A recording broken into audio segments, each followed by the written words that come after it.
추수감사 절기는 한 해의 수확을 주신 하나님께 감사하는 절기이지요. 이 기회에 우리의 삶에 감사가 회복되고 더 깊어지기를 바랍니다. 감사와 행복이 관계가 있어요. 여러분 다 행복하길 원하시죠? 근데 감사와 행복이 아주 불가분에 가까운 관계가 있는데 여러분은 얼마만큼 행복하십니까? 목사님, 행복이요? 행복이라는 추상 명사를 어떻게 양으로 표시합니까? 이렇게 반문할 분이 계실지 모르겠지만 저는 나름대로 이 질문에 답을 가지고 있어요. 뭐냐면 사람은 감사하는 만큼 행복해지고 불평하는 것만큼 불행해진다는 거예요. 이야기가 딱 맞습니다. 즉 내가 얼마큼 행복하냐 하는 것은 얼마큼 내 삶에 대해서 감사하며 살아가고 있느냐, 이것과 연동되어져 있다는 거예요. 왜 감사가 행복과 불행을 결정하는 기준이 되는 것인가? 행복하다라는 단어는 형용사죠. 영어의 happy라는 단어예요. 그런데 이 단어의 정의를 사전에서 찾아보니까요, 욕구가 충족되어 충분한 만족과 기쁨을 느끼는 상태, 이것을 행복이라고 사전에 정의를 했어요. 그런데요, 유명한 메슬로라고 하는 또 칼 로저스 시대에 함께 미국에서 활동한 심리학자가 있는데 이분이 이런 이야기를 합니다. 인간이 가지고 있는 기본적인 욕구가 있는데 이게 5단계로 거쳐서 진행이 된다는 거예요. 첫 번째가 뭐냐 하면 제1단계는 생명을 유지하고 종족을 보존하는 데 꼭 필요한 선천적인 욕구, 본능적인 욕구, 생리적인 욕구, 이게 제1단계 욕구라는 겁니다. 그러니까 쉽게 말하면 먹고 싶은 거예요. 막 먹고 화장실 가고 그다음에 자고, 이런 기본적인 욕구, 1차 욕구라고 하는데 이 1단계가 어느 정도 충족이 되면 그 다음 단계로 간답니다. 그게 2단계 욕구인데 안전에 대한 욕구예요. 이제 좀 먹고 살만하다 하니까 그 다음에는 난 좀 안전했으면 좋겠다. 신체적으로나 정신적으로나 감정적으로나 어떤 위험으로부터 좀 보호되고 안전해지기를 바라는 그런 욕구 있어요. 3단계는요, 소속감이나 애정에 대한 욕구입니다. 취직도 하고 싶고 결혼도 하고 싶고 어느 단체의 회사에 소속돼서, 교회에 소속돼서 거기에서 함께 즐겁게 살고 싶은 그런 욕구, 이게 3단계예요. 4단계로 올라가면은 존경에 대한 욕구가 있는데 명예에 대한 거, 또 내 자존에 대한 거, 그리고 나는 존경받고 싶다, 존중받고 싶다 하는 이 욕구의 단계가 4단계랍니다. 그리고 5단계로 올라가면 자아 실현의 단계인데 모든 것을 다 이루고 나서 그 평안함 가운데 이제 자신의 자아를 완성시키려는 단계래요. 근데 이 5단계까지 가는 사람 그리 많지 않다, 이렇게 심리학자들이 이야기를 했습니다. 이 세상이 우리에게 가르쳐주는 이 욕구가 충족될 때 행복해진다 하는 이 말을 우리가 한번 깊이 생각해 봐요. 그런데 과연 각 단계마다 나의 욕구가 온전히 충족될 수 있는가? 잠시는 만족이 있을 수 있어요. 그러나 계속해서 우리 인간은요, 욕심에 사로잡혀서 영원한 만족, 지속되는 만족 잘 누리지 못하게 됩니다. 결국에는요, 행복과는 거리가 먼 그런 삶을 살게 된다는 것이죠. 이처럼 인간에게 나타나는 이 현상만을 연구해서 답을 찾아가는 심리학이 풀지 못하는 것을 성경은 분명하게 설명하고 있습니다. 인간이 어떻게 행복할 수 있는가? 그 답을 성경은 감사라고 가르쳐주고 있어요. 자, 여러분, 우리 성도들에게 있어서 감사의 크기가 곧 믿음의 크기다 하는 사실을 여러분 기억하시면 좋겠습니다. 그러니까 내가 믿음 좋다 할 때에 얼마나 그분은 지금 감사하고 있는가? 하나님께 감사하는 것뿐만 아니라 교회에, 내 주변에 두신 사람들, 가족들에게, 친구에게, 이웃에게 얼마나 감사하고 있는가? 이게 결국 그 사람의 믿음의 크기요, 그 사람이 행복을 누리는 수준이 된다는 것이에요. 그럼 무엇을 감사할 수 있을까요? 오늘 본문을 보면은요, 도저히 감사할 수 없는 그런 상황이 지금 설명이 되어지고 있어요. 하박국 3장 17절 말씀에 계속 없다, 없다, 없다, 없다.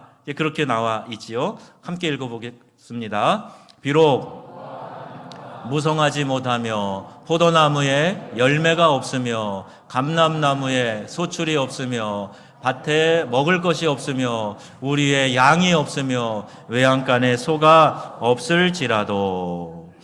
무화과 감람나무는 과일이요 양식입니다. 포도나무 열매는 음료입니다. 밭에서 나는 먹을 것은 채소 곡식을 말해요. 양과 소는 고기, 우유, 또 밭을 갈고 일하는 수단, 더 나아가서는 하나님께 제물로 드리는 거예요.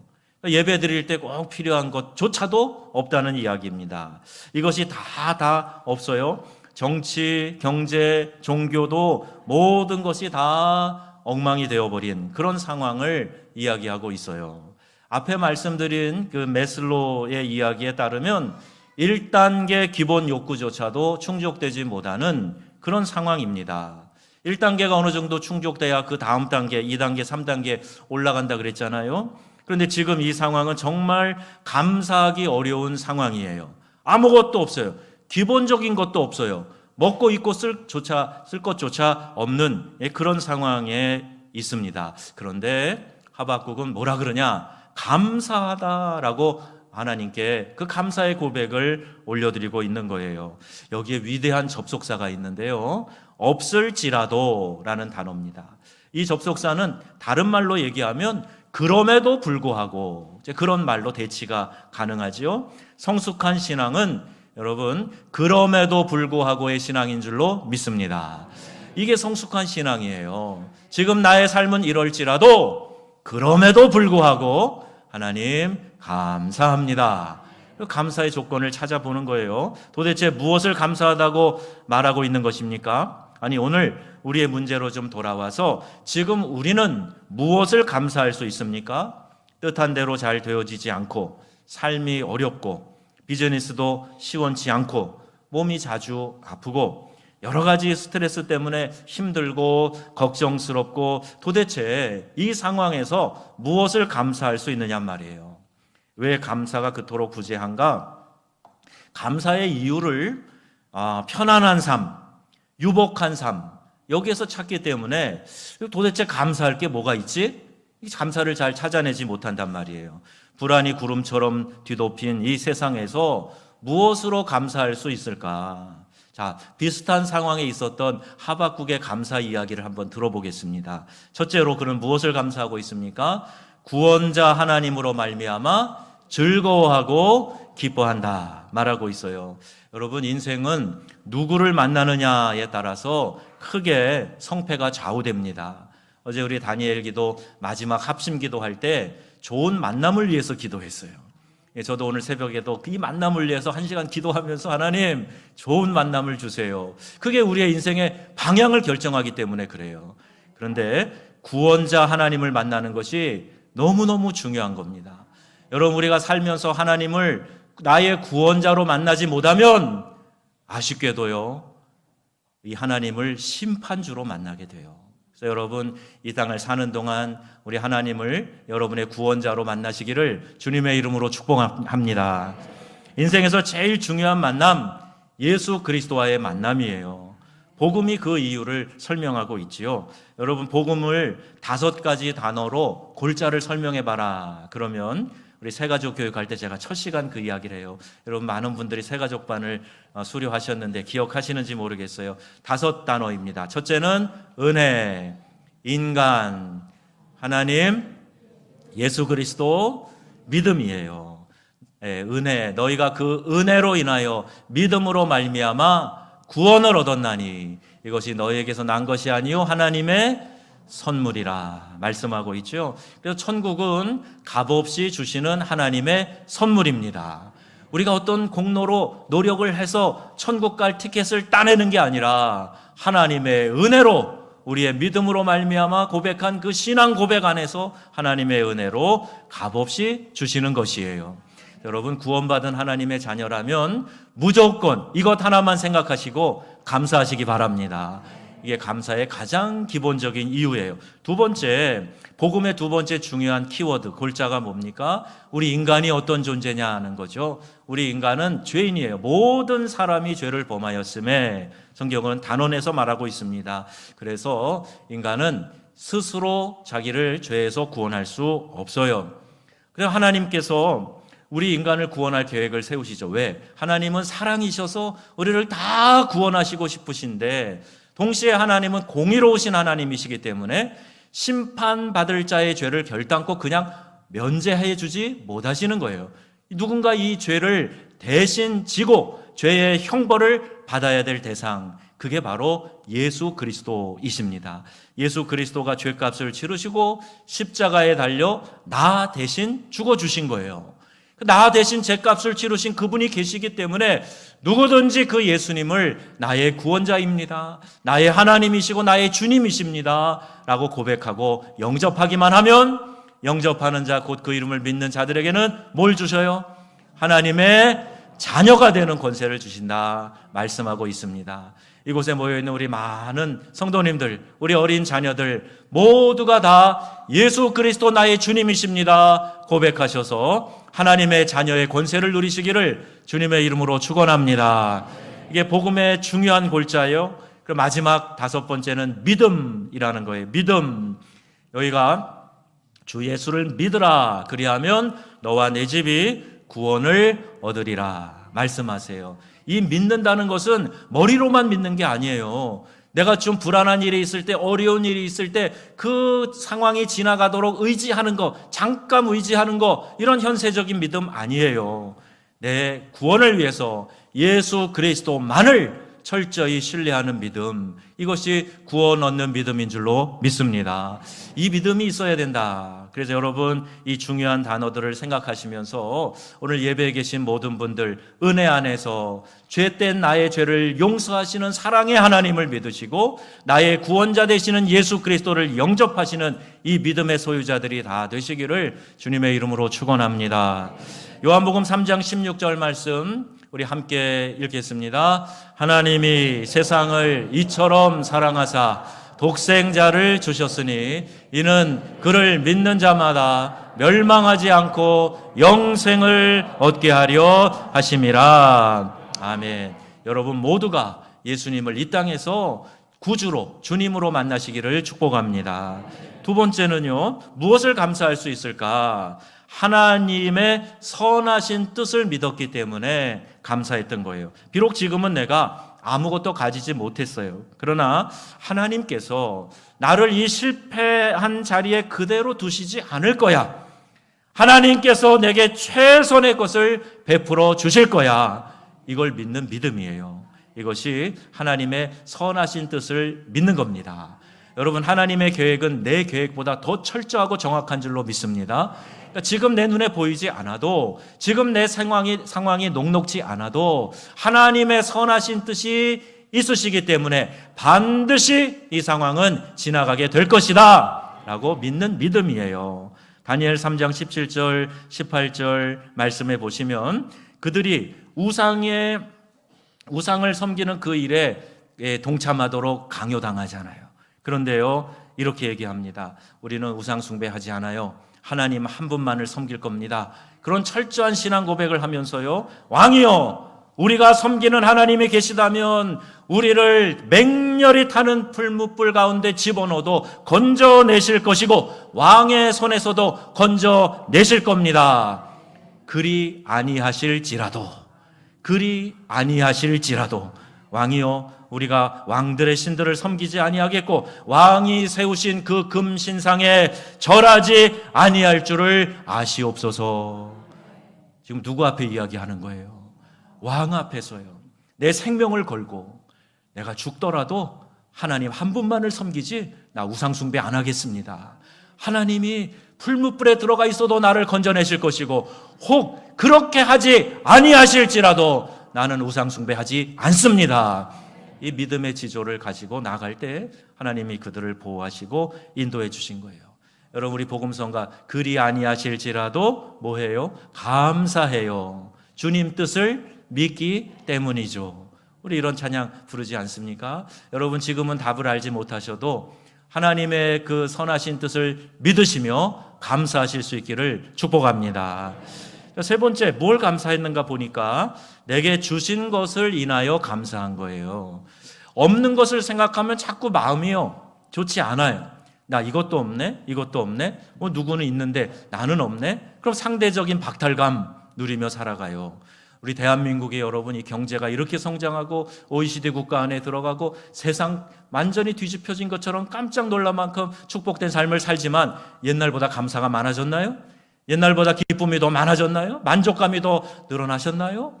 제가 보니까요, 이전에 가난했던 시절에 우리의 믿음의 어머니 아버지 세대 분들보다 불평이 더 많아진 것 같아요. 왜? 없는 걸 생각하니까. 아무개는 세계 여행도 갔대, 아무개는 좋은 거 모두 샀대. 그러면서 괜히 나는 박탈감을 누리는 거예요. 그런데 여러분, 여러분이 가진 것을 인하여 감사하실 수 있기를 바랍니다.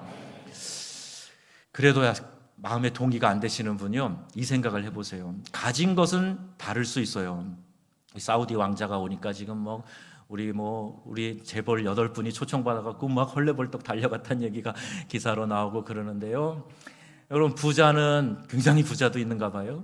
차이가 있죠. 가진 것의 차이는 있어요. 그런데 하나님이 우리 모두에게 공평하게 주신 것 있죠. 시간이에요. 시간. 하루는 몇 시간이에요? 24시간. 24시간의 시간을 우리 모두에게 하루에 동일하게 주셨어요. 아무리 부자도요 25시간 사는 사람 없어요? 24시간을 삽니다. 1시간은 몇 분이죠? 60분이에요. 1분은 그래서 60초로 되어 있어요. 그런데요, 그러면 하루를 몇 초로 우리가 계산을 해볼까? 하루가 몇 초인지 아십니까? 86,400초 하루의 시간이에요. 86,400초를 우리 모두가 다 동일하게 가지고 있단 말입니다.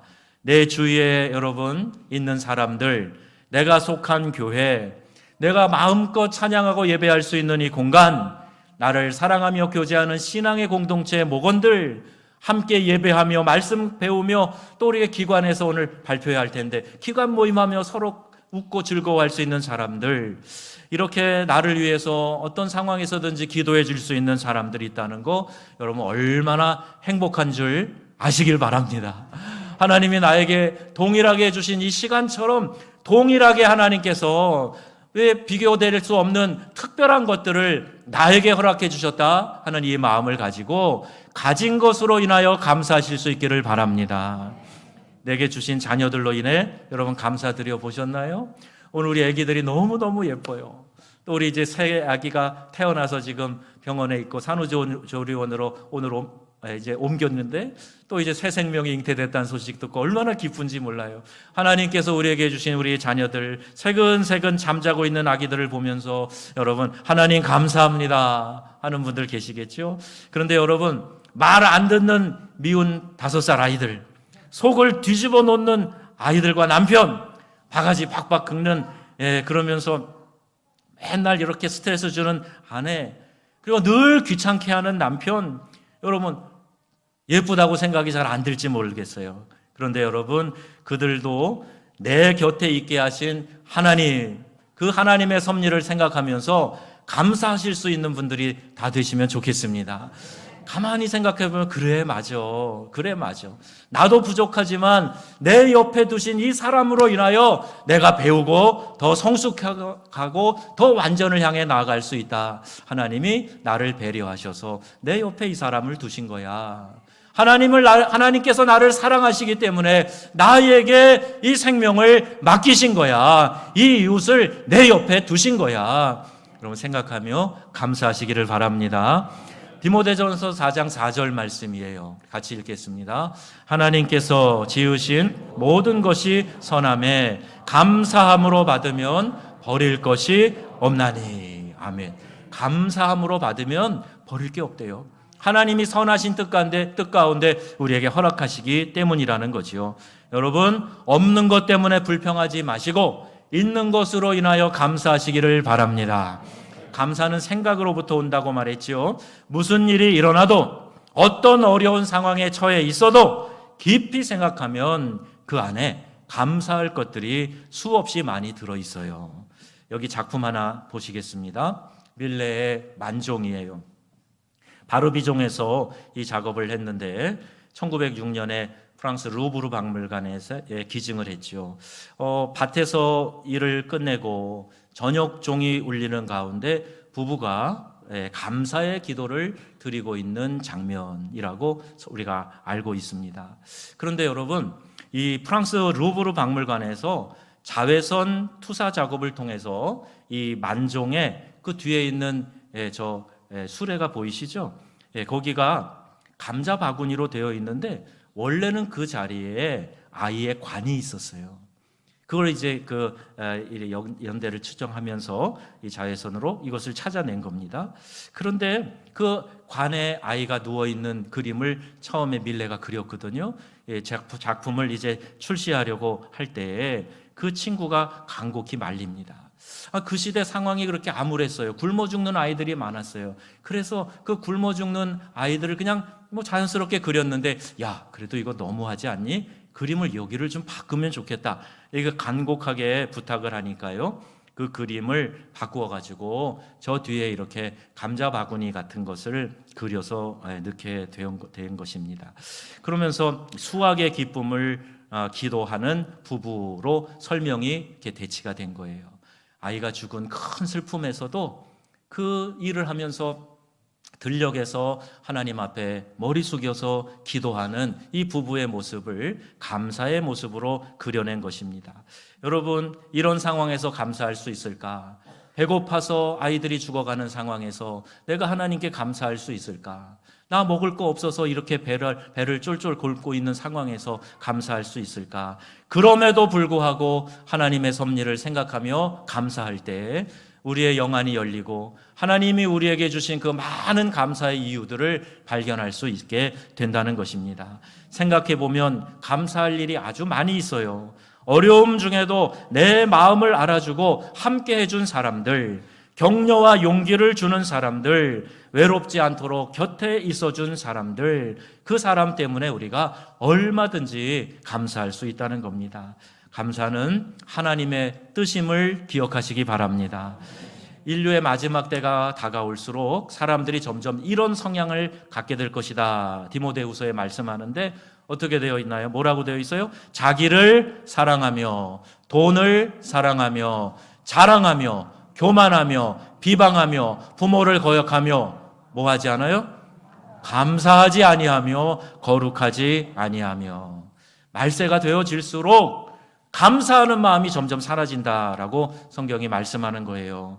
이 시대는 그래서 감사 부재의 시대라고 말합니다. 믿는 성도들도 간구만 있지 감사가 없어요. 하나님 이거 주세요, 저거 주세요. 마치 하나님에게 뭘 독촉하듯이 기도는 드리지만 받은 은혜에 대해서, 받은 상황에 대해서 감사하는 마음이 없단 말이에요. 여러분도 많이 경험하실 거예요. 내가 누군가에게 은혜를 베풀었는데 그 사람은요 금방 잊어버려요. 감사는커녕 오히려 다른 불평을 찾아내고 이야기할 때 속상하지요. 부부 사이에 감사가 있습니까? 불평과 원망, 짜증이 혹시 더 많이 일어나고 있지는 않습니까? 그래서 성경은 우리에게 감사하라 라고 명하고 계시는 거예요. 데살로니가전서 5장 18절 말씀입니다. 같이 읽어요. 범사에 감사하라. 이것이 그리스도 예수 안에서 너희를 향하신 하나님의 뜻이니라. 아멘. 이 종은 소리를 내야 종의 기능을 하는 겁니다. 성도는요 감사할 줄 알아야 진짜 성도예요. 하나님 주신 은혜 감사하시기 바랍니다. 감사가 중요하기 때문에 하나님의 정기 점검이 있는 겁니다. 그게 바로 이 추수감사절기와 같은 감사절기예요. 정기적으로 감사를 실천해 봐라 라고 명하신 이유는 우리가 그렇게 감사를 잘 잊어버리고 살기 때문에 그렇습니다. 여러분, 감사가 곧 인격이고 감사가 곧 믿음이다는 사실을 꼭 기억하시기를 바라요. 성숙한 사람은 늘 감사를 입에 달고 삽니다. 그 사람이 성숙한 사람이에요. 아유, 감사합니다. 다 은혜지요. 감사합니다. 믿음이 없고요 성숙하지 못한 사람은요 늘 불평을 찾고 원망거리를 찾아서 그런데 말이에요. 그게 문제라는 거예요. 이게 왜 불만족스럽다는 거예요. 꼭 그 이야기를 해요. 누구나 다 살면서 이런저런 상처받기 마련인데, 그런데 희한하게도 감사를 자꾸 하면 그 상처를 부드럽게 감싸는 역할을 하는 겁니다. 반면에 내 안에 있는 상처 때문에 자꾸 불평으로 원망으로 다른 사람을 공격하고 그걸 자꾸 떠올리면서 그럴 수가 있어? 그러면요, 이상하게 그 말이 다시 나에게로 돌아와 가지고 더 깊은 상처를 만들어 가는 거예요. 더 점점 내 마음은 우울해지게 되는 거예요. 그래서 에베소서 5장 4절에 이런 말씀하고 계시네요. 누추함과 어리석은 말이나 희롱의 말이 마땅치 아니하니 오히려 감사하는 말을 하라. 아멘. 우리 교단에 아주 존경하는, 교계에 존경받는 인물이 계시는데, 이성봉 목사님 부흥사로 존경받으셨죠. 또 정진겸 목사님 학자로 목회자로 아주 존경받으셨어요. 정진겸 목사님이 우리 한국교회 장으로 돌아가셨을 때 장례를 치렀는데, 이분은 늘 긍정적인 말만 하도록 가르치시고 또 실천을 하셨다 그래요. 긍정적인 말의 효과가 참 대단한데, 이 말은요, 말하는 사람의 인생을 결정하고 듣는 사람의 인생을 좌지우지하기 때문에, 그래서 긍정적인 말이 중요하다는 거예요. 여러분, 일본의 에모토 마사루가 물이 답을 알고 있다라는 이 책에 아주 중요한 이야기를 하고 있습니다. 이 신앙의 얘기가 아니에요. 과학자가 쓴 이야기입니다. 물이 육각형의 입자로 이 사람의 말에 물이 반응을 하고 입자를 바꾼다는 거예요. 물 사진이 보면요, 가장 아름답게 나오는 말이 감사합니다라는 말이라는 거예요. 그러면 육각수가 아름답게 이렇게 선명한 색깔로 딱 각을 만들어서 이렇게 모양을 보여주고 있다는 겁니다. 그리고 사랑합니다. 그러니까 감사는요, 사람도 듣기 좋아하고 하나님도 좋아하시고, 감사의 말은요, 이 축복의 세계에다가 코드를 꽂는 것이다, 이렇게 말할 수 있는 거예요.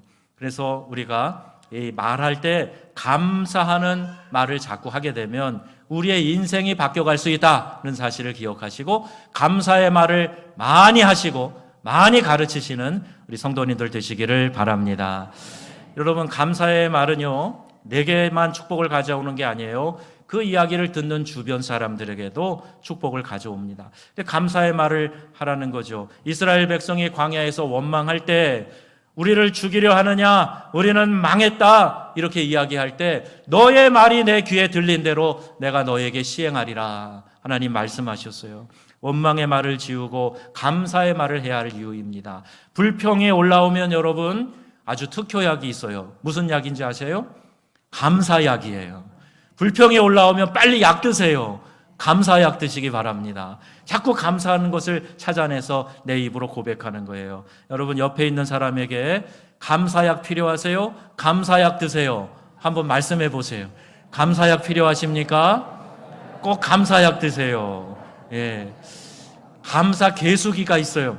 내가 감사할 때마다 한 번씩 꾹꾹 눌러서 하루에 100번 목표다 라고 해보면 처음에는요 10개 20개도 어려운데 100개가 찾아지더라고요. 그러면 감사가 풍성해지죠. 여러분에게 감사 노트 하나 드렸어요. 거기에다 감사한 것들을 찾아서 적어보세요. 처음에는 적기가 어려운데 맞아, 이것도 감사지, 이것도 감사지, 자꾸 늘어나게 됩니다. 예수님이 말씀하시죠. 10사람이 다 깨끗함을 받지 아니하였느냐? 그 9은 어디 갔느냐? 예수님이 그렇게 말씀하세요. 감사를 떼먹는 일은요, 우리 주님이 기뻐하시지 않습니다. 사람 사이에서도 마찬가지예요. 감사하다고 표현할 때 해야지, 감사하지 않으면요, 그 사람과의 관계가 점점 서먹서먹해지고, 다음엔 하지 말자, 이런 생각까지 막 들게 돼요. 우리 교회에도 오며 가며 방문하시는 우리 선교사님들도 꽤 많이 계세요. 목회자들도 계시지만, 그러면 이제 최선을 다해서 대접을 해드립니다. 또 선교사님들 같으면 교통비라도 뭐 10만 원씩이라도 드리고 그래요. 그런데 가셔가지고 뭐 이제 좀 늦게 헤어진 경우도 있잖아요. 그러면 잘 도착했습니다. 오늘 고마웠습니다. 밥이나 차 대접 잘 받았어요. 그러면 그걸로 끝인데 아무 이야기도 안 하는 분도 계세요. 그러면요, 하루 지나고 이틀 지나고 그러면 나중에 왠지 여기서 조금 마음에 약간씩 왜 그러셨을까? 더 맛있는 걸 사드려야 되나? 이런 생각이 올라올 때가 있어요. 사람 사이에도 그렇습니다, 여러분. 하나님이 내게 베풀어 주신 은혜 생각하시면서 늘 감사하실 수 있기를 바랍니다. 시편 50편 23절 말씀 함께 읽겠습니다. 감사로 제사를 드리는 자가 나를 영화롭게 하나니 그의 행위를 옳게 하는 자에게 내가 하나님의 구원을 보이리라. 아멘. 감사는 사람 사이를 부드럽게 해주는 윤활유와 같은 것이지만 동시에 감사는 하나님께 기쁨이 되고 하나님을 영화롭게 하는 것이 된다라고 말씀하는 겁니다. 오늘 말씀 결론이에요, 여러분. 하박국처럼 감사할 수 없는 상황에도 감사하게 될 때 비로소 주 여호와는 나의 힘이라는 고백을 할 수 있게 되는 겁니다. 그가 나의 발을 사슴과 같게 하사 나를 나의 높은 곳으로 다니게 하시리로다. 아멘. 그 어려운 상황에서도 하박국이 감사하니까 하나님께서 나를 높은 곳으로 다니게 하셨다라는 고백을 하게 되는 거예요. 구원의 기쁨을 주신 하나님께서 또한 나의 힘이 되시어서 사슴과 같이 높은 곳으로 뛰어다니게 하신다니, 여러분, 이것이 감사할 이유가 아니고 무엇이겠습니까? 이 감사의 절기에 불평 원망 말고 감사하시길 바라요. 올 한 해 하나님의 은혜로 많은 것들을 얻었습니다. 많은 수확이 있었습니다. 주님께 감사의 마음을 올려드리는 저와 여러분들 되시기를 바랍니다. 이 감사의 절기에 또한 내 주변에 있는 사람들에게 감사의 마음을 전하도록 해야겠지요. 이것이 우리를 향한 하나님의 뜻이기 때문이에요. 감사가 풍성한 우리 명성의 가족들 다 되시기를 우리 주 예수님의 이름으로 축원합니다. 아멘.